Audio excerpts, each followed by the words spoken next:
Subjek paling susah Prof pernah ajar? Subjek susah. Tak ada pun, saya tak ada pernah ajar subjek susah. Subjek saya very applied.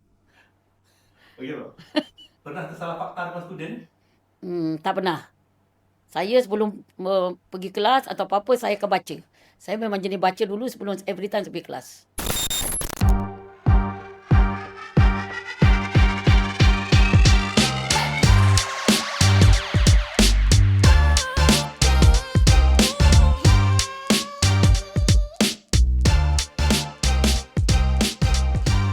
Bismillahirrahmanirrahim. Assalamualaikum warahmatullahi wabarakatuh dan selamat pagi kepada semua pendengar atau audien. So, saya Profesor Dr. Wan Furuzan Yusof.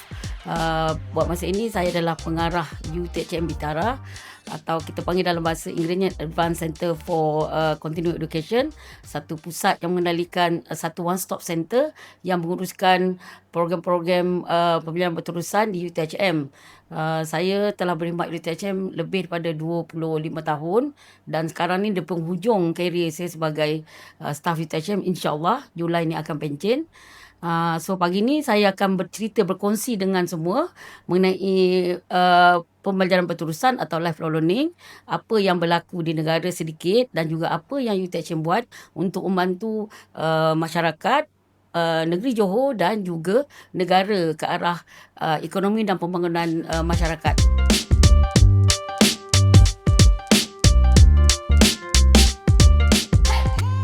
Okey, isu sama ada lifelong learning ni boleh meningkatkan kepasaran graduan atau kerjaya staff tu very subjektif.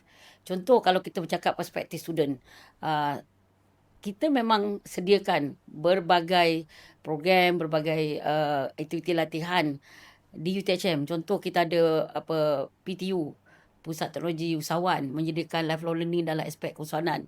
Kita ada HEPA, ada banyak siri latihan dan juga sekarang kita ada secara formal sijil kompetisi pelajar. So tujuan dia ada beberapa. Kita memang nak meningkatkan graduan disebabkan mereka boleh mendapat skill atau pengetahuan kemahiran yang mereka tak boleh dapat dalam kuliah.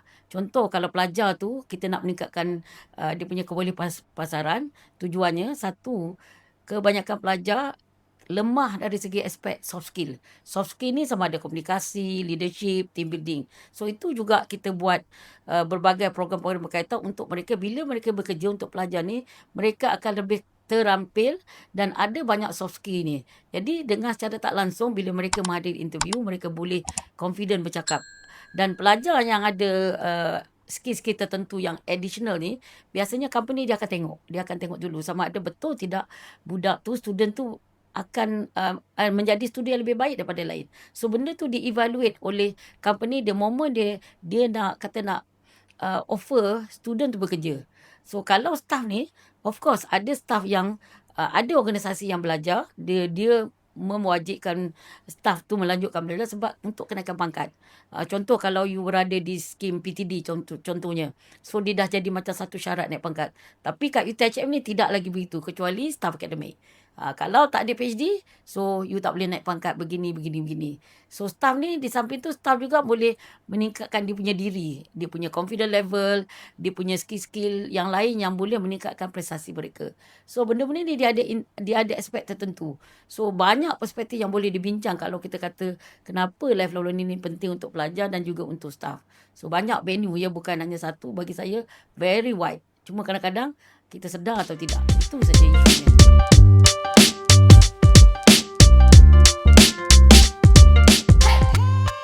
So dari perspektif peranan teknologi dalam menyokong lifelong learning ni, kita tak boleh nafikan. Because sekarang kalau dulu memang kebanyakannya program yang pembelajaran berterusan ni kita buat cara konvensional. Kena pergi kelas, kena datang duduk. Tapi hari ni disebabkan ramai orang dia tak boleh memenuhi untuk hadir program-program yang begitu sebabkan kekangan masa, bukan kewangan je, masa dan juga terutama mereka tidak boleh meninggalkan kerja. So sekarang ni selepas COVID ni, kalau kita tengok perkembangan teknologi yang untuk membantu lifelong learning ni memang dia jadi kita kata macam mushroom, tumbuh cerawat. So banyak dah lah di dunia ni syarikat-syarikat membangunkan teknologi yang berbentuk sama ada sistem yang komplit daripada A to Z, atau ada juga di macam Coursera, dia menyediakan modul-modul tertentu yang mana kita boleh subscribe, belajar secara berterusan dengan bayaran yang agak minimum.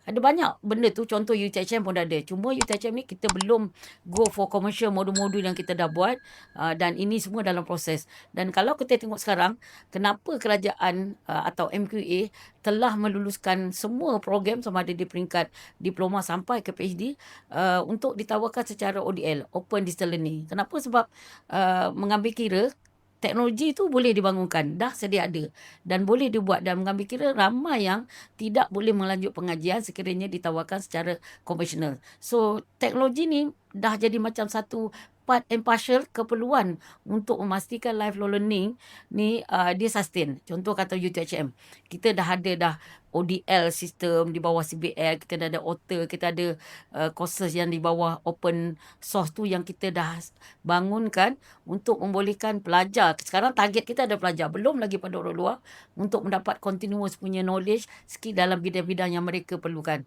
So benda tu dah ada dibangun kat UTHM. Cuma kita belumlah lagi kita bergerak ke arah betul-betul komersial, terutama dari segi aspek kursus-kursus pendek ni. Yang ni memerlukan perancangan yang kepanjang dan memerlukan juga keuangan untuk juga manpower. Ya, benda-benda ni perlu ada staff yang menguruskan benda supaya benda ni berjalan seiring dengan perancangan.